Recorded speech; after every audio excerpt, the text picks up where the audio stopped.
Hi guys, I'm gonna show you how to do a refund. We just use our app WorkZone, same one that we use to do the timesheet.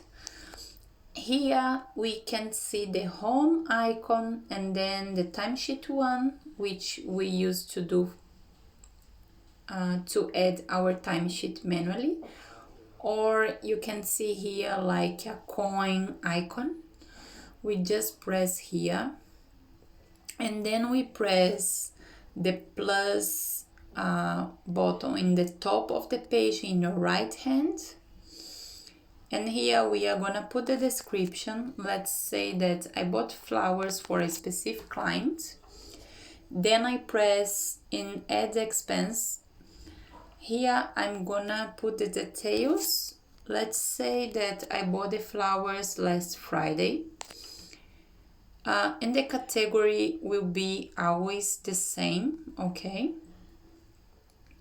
And location, I'm gonna choose the name of the client, but here I'm just put the naturally clean cool because it's an example. I can add some notes if I wish. The amount will be the price that I paid for the flowers. Let's say that I paid $7, can be $10.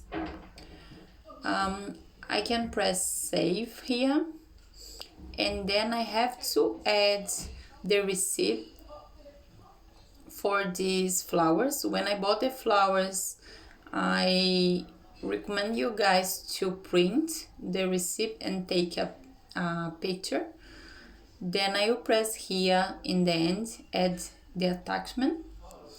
If I already have the picture, I can go straight to the gallery, but if I don't, I can press camera and then take a picture, okay?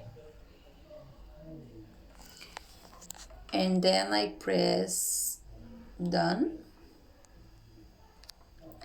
And that's it, guys. I have all the information that I need, and I will press here in the top of the page in my right hand, submit.